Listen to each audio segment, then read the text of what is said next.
بسم اللہ الرحمن الرحیم۔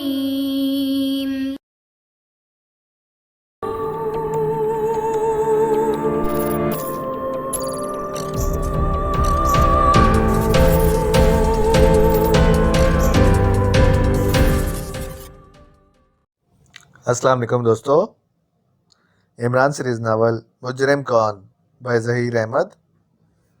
اگر آپ نے ابھی تک ہمارے چینل جاسوسی دنیا کو سبسکرائب نہیں کیا تو سبسکرائب کریں اور بیل آئیکن پر کلک کیجیے۔ شادی کی تیاری سوئٹ ہارٹ، عمران نے بڑے بھولپن سے کہا۔ میں شادی کی بات نہیں کر رہی، جولیا نے جھلا کر کہا۔ تو کیا ولیمے کی بات کر رہی ہو؟ لیکن ولیمے سے پہلے تو شادی ہی ہوتی ہے، کیوں تنویر؟ عمران نے اسی انداز میں کہا تو تنویر اسے کھا جانے والی نظروں سے گھورنے لگا۔ مس جولیا، سر قاسم جلال کے بارے میں آپ بات کر رہی ہیں؟ صدیقی نے مسکراتے ہوئے کہا۔ سر قاسم جلال؟ کیا مطلب؟ جولیا اس بوڑھے پاکھنڈی سے شادی کرنا چاہتی ہے؟ عمران نے کہا۔ شٹ اپ، میں تمہارے اس کھیل کے بارے میں پوچھ رہی ہوں جو تم ہمارے ساتھ کھیل رہے تھے۔ جولیا نے گھبرا کر کہا۔ کھیل؟ کون سا کھیل؟ میں سمجھا نہیں۔ عمران بھلا آسانی سے کہاں باز آنے والوں میں سے تھا۔ تم نے سر قاسم جلال کو کیوں ہلاک کیا تھا؟ جولیا نے جبڑے بھینچتے ہوئے کہا۔ کیا کہہ رہے ہو سوئٹ ہارٹ؟ میں اور قاتل؟ توبہ توبہ، اپنے کانوں کو ہاتھ لگاؤ فوراً۔ عمران نے کہا۔ میں کیوں لگاؤ اپنے کانوں کو ہاتھ؟ تم سیدھی طرح بتاؤ یہ سارا چکر کیا ہے؟ اور سر قاسم جلال جسے تم مردہ قرار دے چکے تھے وہ دوبارہ زندہ کیسے ہو گیا؟ جولیا نے وسیلے لہجے میں کہا۔ سر قاسم جلال زندہ ہو گیا ہے؟ ارے باپ رے! اگر وہ زندہ ہو گیا ہے تو پھر اس کا مطلب ہے کہ اس کے جسم میں کوئی بھوت سرایت کر گیا ہے۔ اس سے دور رہو ورنہ یہ سچ مچ تم سے چمٹ جائے گا، عمران نے اسی انداز میں کہا۔ پلیز عمران صاحب، آپ سنجیدہ بھی ہو جائیں، صفدر نے جھلائے ہوئے لہجے میں کہا۔ تو کیا میں تمہیں رنجیدہ دکھائی دے رہا ہوں؟ دیکھ لو سنجیدگی میرے چہرے پر اٹکتی، میرا مطلب ہے ٹپکتی ہوئی دکھائی دے رہی ہے، عمران نے عجیب سا چہرہ بناتے ہوئے کہا۔ تو وہ سب ایک طویل سانس لے کر رہ گئے۔ تو تم نہیں بتاؤ گے؟ جولیا نے اسے گھٹتے ہوئے کہا۔ بتاؤں گا، کیوں نہیں بتاؤں گا؟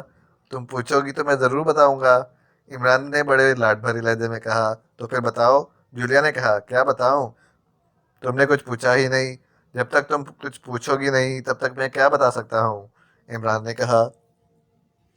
سر قاسم جلال کو ہلاک کرنے کا ڈرامہ اور اس کے قاتل کے تلاش کا ڈھونگ یہ سب کس لیے تھا؟ اگر تم مجھ سے شادی کرنے کا وعدہ کرو تو بتاؤں گا، ورنہ؟ عمران نے جان بوجھ کر فکرہ ادھورا چھوڑتے ہوئے کہا۔ ورنہ کیا؟ ورنہ نہیں بتاؤں گا، عمران نے بڑے اطمینان بھری لہجے میں کہا۔ تو جولیا سے گھور کر رہ گئی۔ ٹھیک ہے، میں تم سے شادی کروں گی، مگر؟ جولیا نے بھی اپنا فکرہ جان بوجھ کر ادھورا چھوڑتے ہوئے کہا۔ اگر شادی کرنے کے لیے تیار ہو تو پھر یہ مگر کیوں؟ عمران نے حیران ہوتے ہوئے کہا۔ جس طرح تم نے ورنہ کہا تھا اسی طرح میں نے مگر کہہ دیا، جولیا نے سر جھٹک کر کہا۔ میں نے ورنہ کا مطلب بتا دیا تھا، اب تم بھی مگر کا مطلب بتا دو، عمران نے کہا۔ اماں بھی اور اپنے ڈیڈی کو لے آؤ، اور تم ان کے سامنے ایک بار مجھے اسی انداز میں پروپوز کرو تو میں فوراً ہاں کر دوں گی، جولیا نے کہا، اور اس کا جواب سن کر وہ سب مسکرا دیے، جبکہ عمران دیدے گھما کر رہ گیا۔ یعنی تم چاہتی ہو کہ اماں بھی اپنی جوتیوں اور ڈیڈی اپنے جوتوں سے تمہارے اور ان سب کے سامنے میرا سر گنجا کر دیں؟ عمران نے کہا تو وہ سب اختیار ہنس پڑے۔ اب بس کرو اور بتاؤ اصل معاملہ کیا ہے، پلیز۔ اب پھر سے ادھر ادھر کی نہ ہانکنا شروع کر دینا، جولیا نے اس بار عمران کی طرف دیکھ کر بڑے منت بھرے لہجے میں کہا۔ ارے تم میری منت کیوں کر رہی ہو؟ تم ویسے ہی پوچھ لیتی تو میں ہر بات بتا دیتا، تو بتاؤ، کیا بتاؤں؟ عمران ایک بار پھر پٹی سے اتر گیا۔ اس کی بات سن کر جولیا ایک طویل سانس لے کر اٹھ کھڑی ہوئی۔ اوکے مت بتاؤ، میں جا رہی ہوں، اب تم جانو اور تمہارا کام جانے، جولیا نے کہا، اور اسے اٹھتے دیکھ کر صفدر، کیپٹن شکیل اور تنویر بھی اٹھ کر کھڑے ہو گئے۔ ارے کہاں جا رہی ہو؟ تمہارے ساتھ یہ تینوں بھی اٹھ کھڑے ہوئے ہیں، کیا تم سب نے میرا گھیراؤ کرنے کا پروگرام بنا رکھا ہے؟ عمران نے کہا۔ جب تم نے ہمیں کچھ بتانا ہی نہیں تو پھر ہمارا یہاں رکنے کا کیا فائدہ؟ تم سے ہر بات پوچھنے کے لیے تمہاری منتیں کرنی پڑتی ہیں، لیکن تم تو ہو اپنی مرضی کے مالک، جب مرضی ہوتی ہے تو بتا دیتے ہو، اور جب مرضی نہیں ہوتی تو جان بوجھ کر ہمیں ضد کرتے رہتے ہو۔ اگر ایسا ہی کرنا ہے تو پھر ہمیں اپنے ساتھ کسی معاملے میں شامل نہ کیا کرو، اور جو کرنا ہوتا ہے اکیلے ہی کر لیا کرو، جولیا نے سنجیدگی سے کہا۔ یہ تم سچ مچ سنجیدگی سے کہہ رہی ہو یا میرے پیروں تلے سے زمین نکال رہی ہو؟ عمران نے اس کی طرف غور سے دیکھتے ہوئے کہا۔ میں کون ہوتی ہوں تمہارے پیروں کے نیچے سے زمین نکالنے والی؟ جب تم ہو ہی اپنی مرضی کے مالک تو کون کیا کر سکتا ہے، جولیا نے بجھے سے لہجے میں کہا۔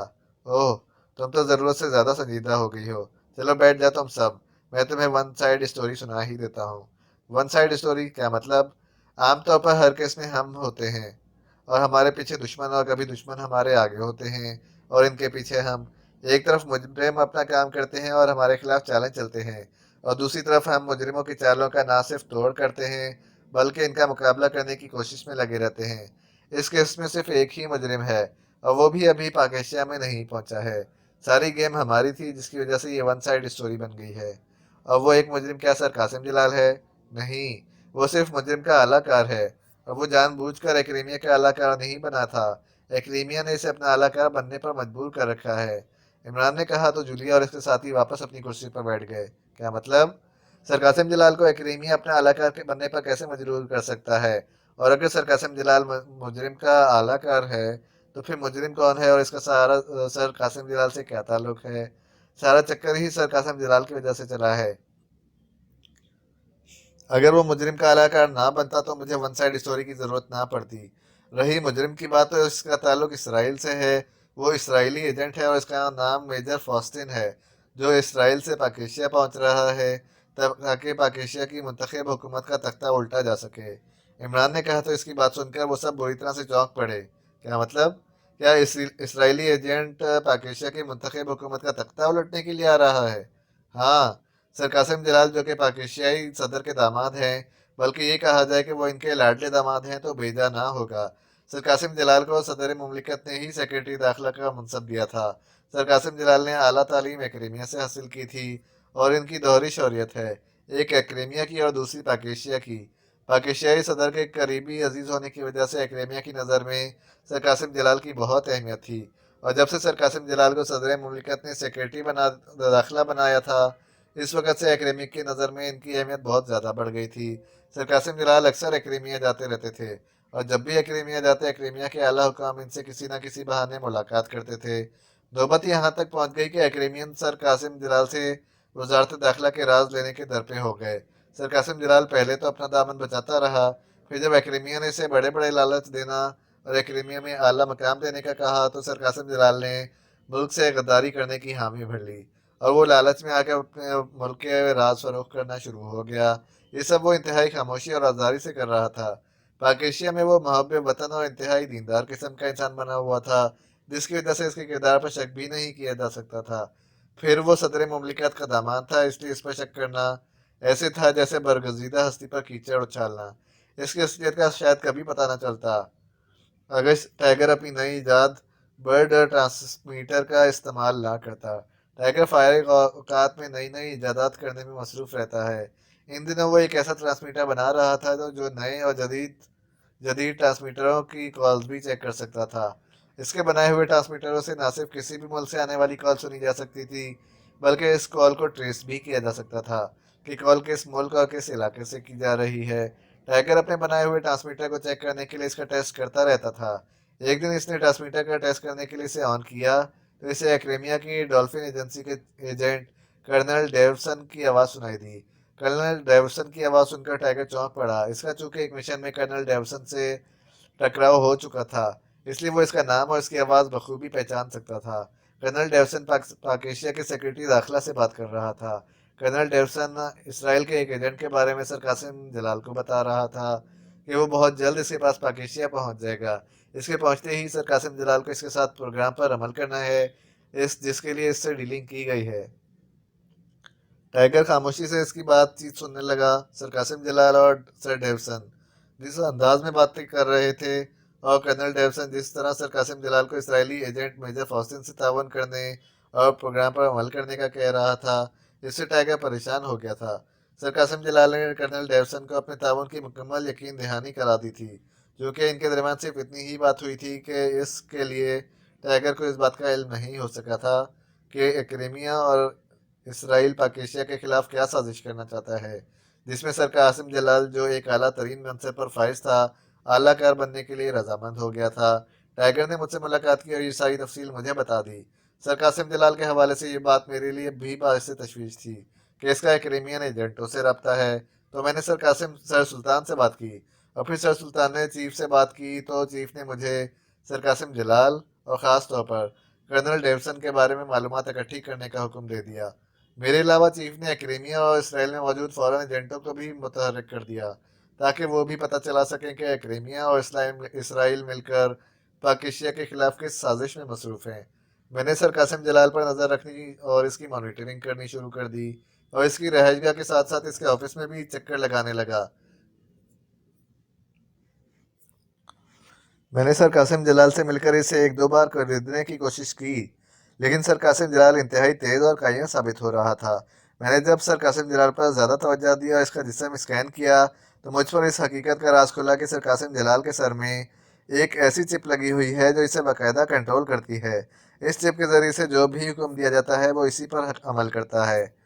میں نے اس چپ کا پتہ کیا تو پتہ چلا کہ ایکریمیا میں سر قاسم جلال کا ایک بار کار ایکسیڈنٹ ہوا تھا، جس کی وجہ سے اسے سر میں خاصی چوٹیں آئی تھیں اور اس کی کھوپڑی بھی کھل گئی تھی۔ اسے فوری طور پر ہسپتال لے جایا گیا تھا، جہاں اس کا انتہائی کامیاب علاج کیا گیا تھا اور اسے یقینی موت کے منہ سے نکال لیا گیا تھا۔ اس کے سر کا چونکہ آپریشن کیا گیا تھا، اسی دوران اس کے دماغ میں کنٹرول چپ لگا دی گئی تھی۔ اس چپ کی وجہ سے سر قاسم جلال مکمل طور پر ایکریمیا کے کنٹرول میں آ گیا تھا اور ان کا غلام بن کر رہ گیا تھا، اور وہ انہیں آسانی سے ملکی راز دے دیتا تھا۔ عمران نے کہا اور پھر خاموش ہو گیا۔ پھر؟ جولیا نے اسے خاموش ہوتے دیکھ کر کہا۔ پھر کیا؟ جب مجھ پر اس چپ کا انکشاف ہوا تو میں نے اس کے بارے میں معلومات حاصل کی۔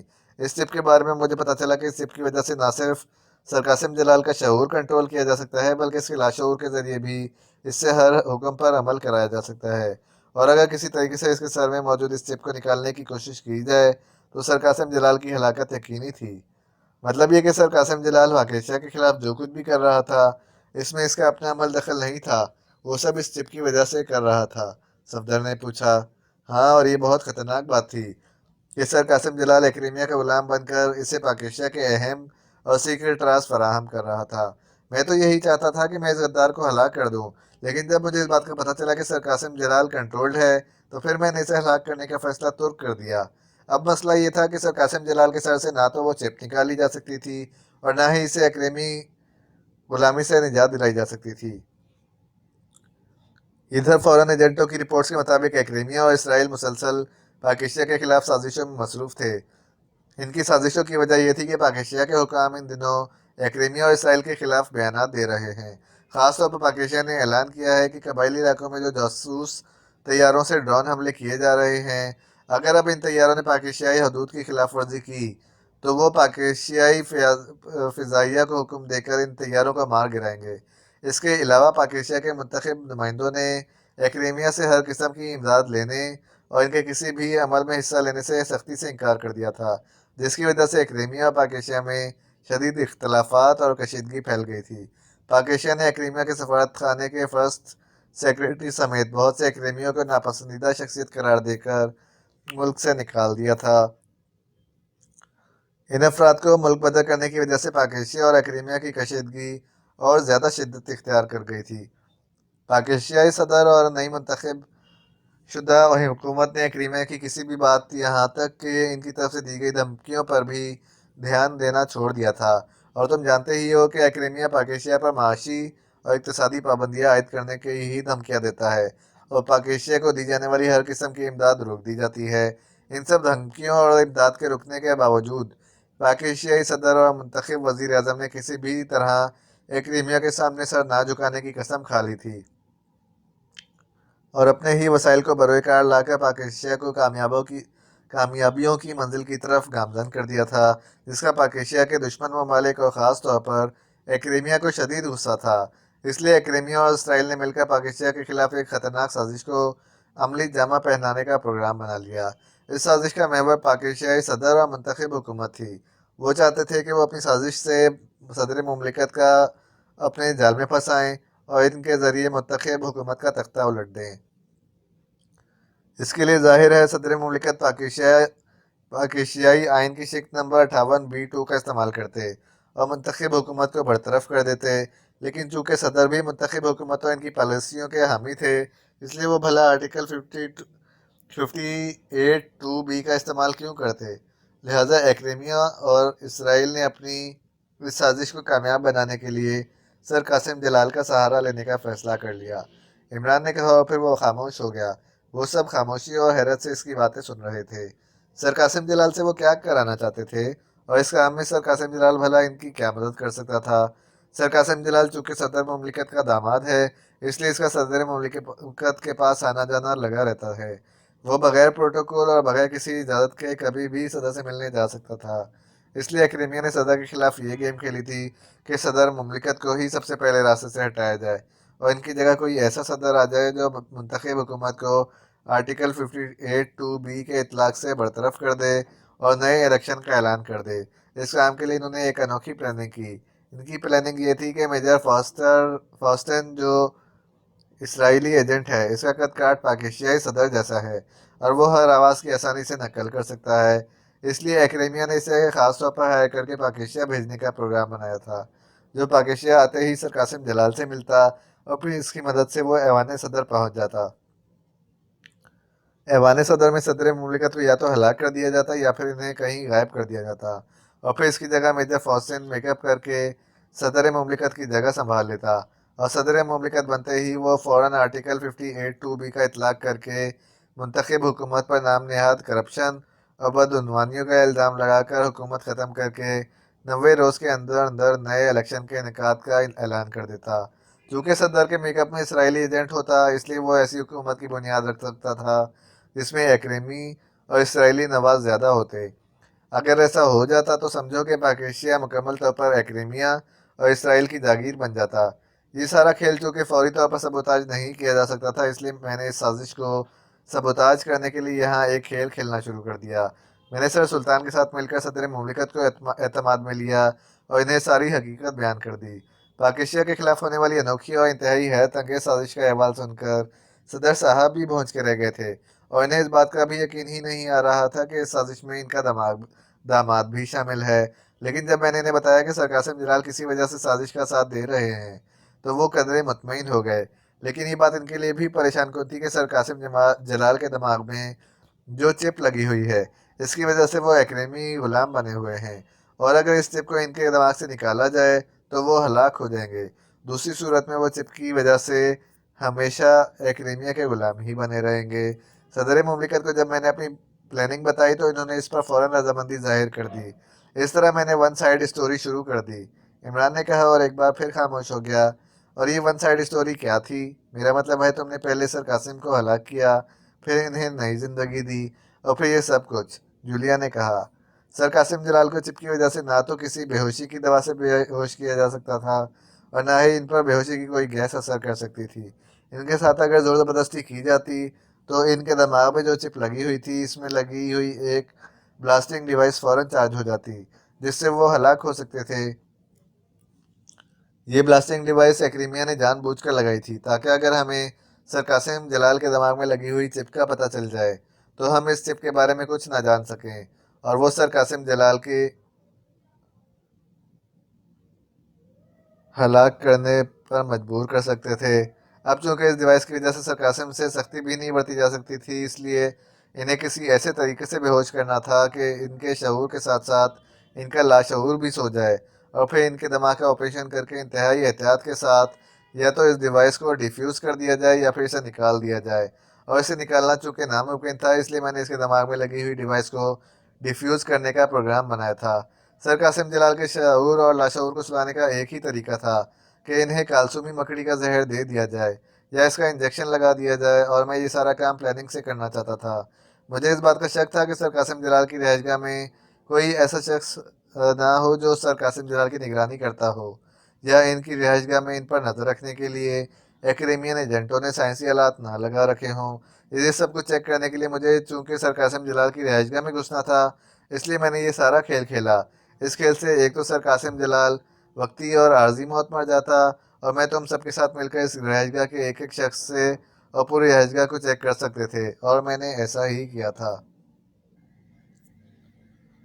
سب سے پہلے میں نے سر قاسم جلال کی رہائش گاہ کا نقشہ حاصل کیا تھا، جس سے مجھے اس رہائش گاہ کے اس خفیہ راستے کا پتہ چل گیا تھا۔ میں نے اس خفیہ راستے کو اپنی پلاننگ کا حصہ بنانے کا فیصلہ کر لیا۔ مجھے اسرائیلی ایجنٹ میجر فاسٹن کا انتظار تھا، کیونکہ جب تک وہ نہ آ جاتا اس وقت تک اکریمیہ اپنی سازش پر عمل نہیں کرا سکتا تھا۔ کل مجھے اطلاع ملی کہ میجر فاسٹن پاکستان روانہ ہونے کے لیے نکل چکا ہے اور یہ سازش پر عمل پیرا ہونے کے لیے اکریمیہ پہنچا تھا، اور اس نے سب سے پہلی ملاقات کرنل ڈیوسن سے ہی کی تھی جب مجھے اس کی ایکریمیا پہنچنے کا پتہ چلا تو میں نے فوری طور پر ٹائیگر کو ایکریمیا بھجوا دیا، تاکہ جب مرزا فوسین ایکریمیا سے پاکیشیا کے لیے روانہ ہو تو وہ اس کے پیچھے لگ سکے اور اس پر مسلسل نظر رکھ سکے۔ اور میں نے یہاں اپنی پلاننگ پر عمل کرتے ہوئے سب سے پہلے سر قاسم جلال کو سیگال بن کر اسے 24 گھنٹوں میں ہلاک کرنے کی دھمکی دے دی۔ مجھے یقین تھا کہ سر قاسم جلال موت کی دھمکی کا سن کر اپنی رہائش گاہ میں منتقل ہو جائے گا، اور اس کے چونکہ سر سلطان سے بھی گہرے مراسم تھے، اس لیے وہ مدد کے لیے سر سلطان کو ضرور سیگال کی دھمکی کے بارے میں بتائے گا۔ چنانچہ ایسا ہی ہوا، اور سر قاسم جلال سر سلطان کے ساتھ اپنی رہائش گاہ میں پہنچ گیا۔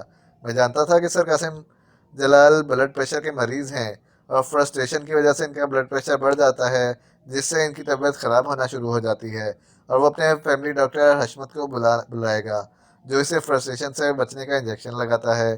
مجھے چونکہ خدشہ تھا کہ رہائش گاہ میں کوئی ایکریمین ایجنٹ موجود ہو سکتا ہے یا وہاں سائنسی آلات نصب ہو سکتے ہیں، اس لیے میں نے سر قاسم جلال کو خود وہ انجیکشن لگانے کی کوشش نہیں کی تھی، اور پلاننگ کے تحت کام کرنا مناسب سمجھا تھا۔ اس کام کے لیے میں نے خفیہ راستے سے جوزف کو بلا لیا تھا، جس نے میرا کوشچن ملتے ہی لائٹ آف کر دی تھی اور فوراً اس طرف آ گیا تھا جہاں ہم ڈاکٹر حشمت کے ساتھ موجود تھے، تاکہ یہ تاثر پیدا ہو سکے کہ سر قاسم جلال کو جس نے فون پر قتل کی دھمکی دی تھی وہ رہائش گاہ میں پہنچ چکا ہے۔ میں نے جوزف کے قدموں کی آواز سنتے ہی ڈاکٹر حشمت کے پیروں کے سامنے اپنا پیر کر کے اسے گرا دیا تھا، اور پھر میں نے اس کے بیگ میں زہریلا انجیکشن رکھ کر وہ انجیکشن نکال لیا جو ڈاکٹر حشمت سر قاسم جلال کو لگانا چاہتا تھا۔ میں نے چونکہ آنکھوں پر کراس ویژنل لینس لگا رکھے تھے، اس لیے مجھے بیگ کھولنے اور اس میں انجیکشن بدلنے میں کوئی مسئلہ نہیں ہوا تھا۔ میں جوزف کو بھی دیکھ سکتا تھا، اور میں نے جان بوجھ کر اسے پکڑنے کی کوشش کی تھی۔ میں نے جوزف کو ہدایت دی تھی کہ وہ وہاں سے نکلنے کے لیے مجھ پر ہلکا پھلکا وار بھی کر سکتا ہے۔ اس نے ایسا ہی کیا تھا، اور پھر جو کچھ ہوا تمہارے سامنے ہی تھا۔ میں نے یہ سب ڈرامہ تمہارے لیے نہیں کیا تھا، یہ سب مجھے ان خفیہ آنکھوں سے بچنے کے لیے کرنا پڑا جو سر قاسم جلال کی رہائش گاہ میں موجود ہو سکتی تھیں۔ اگر خفیہ آنکھیں یہ سب کچھ دیکھ رہی ہوتی تو انہیں وہی نظر آتا جو میں انہیں دکھانا چاہتا تھا، لیکن پھر جب میں نے سر قاسم جلال کی رہائش گاہ کی چیکنگ مکمل کی اور وہاں موجود ہر شخص کو چیک کر لیا تو میری تسلی ہو گئی۔ سر قاسم جلال کی رہائش گاہ میں کوئی بھی غیر متعلق شخص نہیں تھا، اور نہ ہی اس کی رہائش گاہ میں خفیہ آنکھیں تھیں جو یہ سب کچھ دیکھ سکتی تھیں۔ تو یہ ہے سارا چکر جو تمہارا اپنا چلایا ہوا ہے، اور اب مجھے معلوم ہو گیا ہے کہ مجرم کون ہے، جولیا نے ایک طویل سانس لیتے ہوئے کہا۔ چکر نہیں sweetheart, one side story کہو، اور مجرم تمہارے سامنے سر تسلیم خم کرتا ہے۔ عمران نے جولیا کے سامنے اپنا سر تھوڑا سا خم کرتے ہوئے کہا تو جولیا سمیت سب مسکرا دیے۔ جب آپ کو یقین ہو گیا تھا کہ سر قاسم جلال کی رہائش گاہ میں کوئی سائنسی خفیہ آنکھیں نہیں ہیں اور نہ ہی سر قاسم جلال پر نظر رکھنے والا کوئی غیر متعلق آدمی وہاں ہے، تو پھر آپ کو چاہیے تھا کہ اس وقت آپ یہ سب ہمیں بتا دیتے، کم از کم ہمیں آپ کے بارے میں کوئی غلط فہمی تو نہ ہوتی۔ تم سب کو خالصتاً سراغ رساؤں کے انداز میں کام کرتے دیکھ کر مجھے خوشی ہو رہی تھی، اور میں چاہتا تھا کہ تم اس معاملے کو میں اپنے دماغ لڑاؤ اور اس ساری گیم کو سمجھنے کی کوشش کرو۔ مجھے یقین تھا کہ اگر تم تھوڑا سا دماغ استعمال کرو گے تو تم مجھ تک تو نہ صحیح لیکن جوزف تک ضرور پہنچنے میں کامیاب ہو جاؤ گے۔ عمران نے مسکرا کر کہا۔ تو تم ہمارا امتحان لے رہے تھے؟ جولیا نے چونک کر کہا۔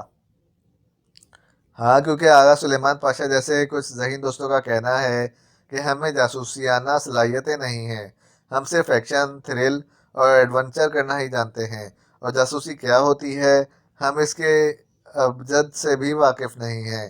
عمران نے کہا تو وہ سب ایک طویل سانس لے کر رہ گئے۔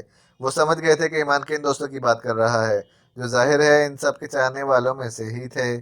تو کیا اس زہر کو نکالنے کے لیے جوزف سر قاسم جلال کو رانا ہاؤس لے گیا تھا؟ ہاں، وہ خاص قسم کا زہر ہے جو واقعی کالسومی مکڑی سے حاصل ہوتا ہے۔ یہ زہر رگوں میں موجود خون میں سرایت کرنے کی بجائے جلد پر اثر کرتا ہے، جس سے جلد ہارڈ اور سیاہ ہو جاتی ہے۔ اس کے ہارڈ پن کی وجہ سے نہ تو نبض چلنے کا پتہ چلتا ہے اور نہ دل کی دھڑکن محسوس ہوتی ہے۔ اگر دل کی دھڑکن اسٹیتھوسکوپ سے بھی چیک کی جائے تب بھی اس کا پتہ نہیں چلتا، اور یہ زہر وقتی طور پر پھیپھڑوں میں سانس کی نالیوں کو بھی سکیڑ دیتی ہے، جس سے سانس چلنے کی یہ رفتار انتہائی کم ہو جاتی ہے، لیکن بہرحال سانس چلتا رہتا ہے، اور اس سے فوری طور پر کسی انسان کی موت واقع نہیں ہوتی۔ کالسومی مکڑی کا زہر انسانی جسم سے نکالنے کے لیے ایک مخصوص قسم کے لاکون نامی جڑی بوٹیوں اور ایک درخت کے گوند سے لیپ بنا کر انسانی جسم پر لگایا جاتا ہے، اور پھر اس انسانی جسم کو ایک خاص قسم کی لکڑی اور خاص قسم کے تیل سے جلایا جاتا ہے۔ اس خاص قسم کی لکڑی اور تیل سے جلنے والی آگ میں تپش نہ ہونے کے برابر ہوتی ہے، اور اس آگ کا رنگ بھی سبزی مائل ہوتا ہے، اس لیے اسے سرد آگ کہا جاتا ہے۔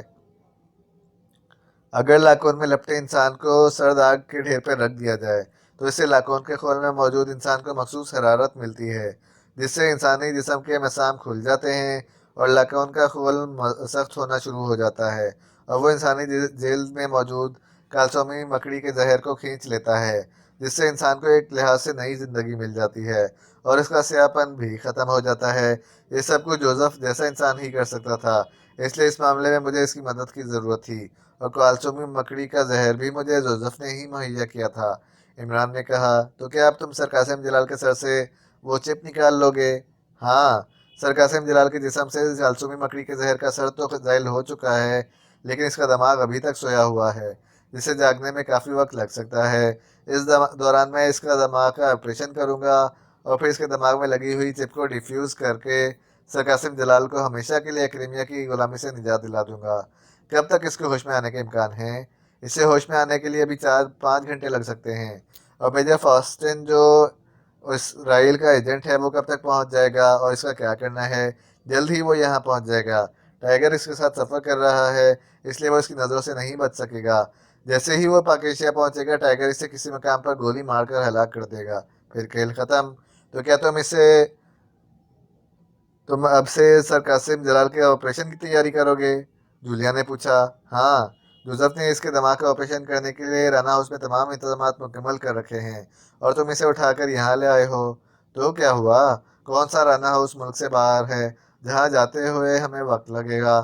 مجھ سے اکیلے میں مسکرا کر بھی بات کیا کرو تاکہ کسی طرف سے دل کی جلنے کی بو نہ آئے۔ عمران نے کنکھیوں سے تنویر کی طرف دیکھتے ہوئے کہا تو تنویر نے بے اختیار ہونٹ بھینچ لیے، جبکہ باقی سب مسکرا دیے تھے۔ اب بس سر قاسم جلال کے دماغ کا آپریشن ہی باقی ہے، باقی سارا کیس تو ختم ہو گیا ہے۔ ہاں، اسرائیلی ایجنٹ کے پیچھے ٹائیگر لگا ہوا ہے، وہ ایئرپورٹ سے باہر آتے ہی اسے گولی مار کر ہلاک کر دے گا، پھر سارا کھیل ختم۔ عمران نے کہا، ابھی وہ بات کر ہی رہا تھا کہ اسی لمحے اس کے سیل فون کی گھنٹی بج اٹھی۔ عمران نے جیب سے سیل فون نکالا اور اسکرین پر ڈسپلے دیکھ کر اس کے ہونٹوں پر مسکراہٹ آ گئی۔ ٹائیگر کی کال ہے، شاید اس نے ایجنٹ کا خاتمہ کر دیا ہے۔ یس ٹائیگر دی گریٹ، کیا رپورٹ ہے؟ میجر فاسٹن کو میں نے گولی مار کر ہلاک کر دیا ہے باس، ٹائیگر نے جواب دیتے ہوئے کہا۔ گڈ شو، اسے گولیاں لگنے سے زیادہ تکلیف تو نہیں ہوئی تھی؟ عمران نے مسکراتے ہوئے پوچھا۔ نو باس، وہ ایئرپورٹ سے نکل کر ایک ٹیکسی میں سوار ہوا تھا، ایئرپورٹ پر پہلے سے ہی میری کار موجود تھی، میں نے اس کا تعاقب کیا۔ وہ ایک 5 اسٹار ہوٹل میں گیا تھا جہاں اس نے اپنے نئے نام سے اپنے لیے کمرہ بک کرا رکھا تھا۔ ٹیکسی سے نکل کر وہ جیسے ہی ہوٹل کی طرف بڑھا، میں نے سائلنسر لگے ریوالور سے اس کے سر کا نشانہ لے کر اسے گولی مار دی، ٹائیگر نے جواب دیا۔ گڈ شو، پھر تو واقعی اسے مرتے ہوئے کوئی تکلیف نہیں ہوگی اور نہ ہی اس بیچارے کو تڑپنے کا موقع ملا ہوگا۔ یس باس، ٹائیگر کی مسکراتی ہوئی آواز سنائی دی اور عمران نے اس سے مزید چند باتیں کر کے رابطہ ختم کر دیا۔ ہو گیا خاتمہ میجر فاسٹن کا؟ جولیا نے اسے سیل فون بند کر کے اپنی جیب میں ڈالتے دیکھ کر پوچھا۔ ہاں، ٹائیگر نے بڑی بے رحمی کا ثبوت دیا ہے اور اس بیچارے کو ہوٹل میں جا کر ریسٹ کرنے کا موقع بھی نہیں دیا، اور اس کے سر میں گولی مار کر اسے ہلاک کر دیا ہے۔ عمران نے ایسے لہجے میں کہا جیسے اسے میجر فاسٹن کی ہلاکت کا بہت افسوس ہوا ہو۔ اس کی بات سن کر وہ سب بے اختیار مسکرا دیے۔ تو آؤ، پھر ہم سر قاسم جلال کو لے کر رانا ہاؤس چلتے ہیں تاکہ اس کی جان بچائی جا سکے، جولیا نے کہا۔ سر قاسم جلال کو یہ سب رانا ہاؤس لے جائیں گے۔ اب دن نکلنے والا ہے، میں تو کہتا ہوں تم میرے ساتھ لوور کورٹ چلو، ہم دونوں مجسٹریٹ کے سامنے پیش ہو کر کورٹ میرج کر لیں۔ جس طرح راتوں رات یہ کیس ختم ہوا ہے، ہمارا کیس بھی کسی کنارے سے لگ ہی جائے، عمران نے کہا۔ میں تیار ہوں، چلو، جولیا نے مسکرا کر اٹھتے ہوئے کہا تو عمران کے چہرے پر بکھلاہٹ ناچنے لگی۔ ارے مجھے یاد آیا، سر قاسم جلال کے دماغ کا آپریشن تو مجھے ہی کرنا ہے۔ اگر ہم ہنی مون کے لیے نکل گئے تو اس کا آپریشن کون کرے گا؟ اور اگر یہ ہلاک ہو گیا تو پریزیڈنٹ صاحب میرا کورٹ مارشل کر دیں گے اور پھر مجھے ڈیتھ اسکواڈ کے سامنے کھڑا کر دیں گے، پھر تمہارا نام بیواؤں کی لسٹ میں آ جائے گا، اور مجھے یقین ہے کہ تم بیوہ بننے کے لیے آسمان سے نہیں اتری، عمران نے کہا۔ تو وہ سب بے اختیار کھلکھلا کر ہنس پڑے۔ ختم شد۔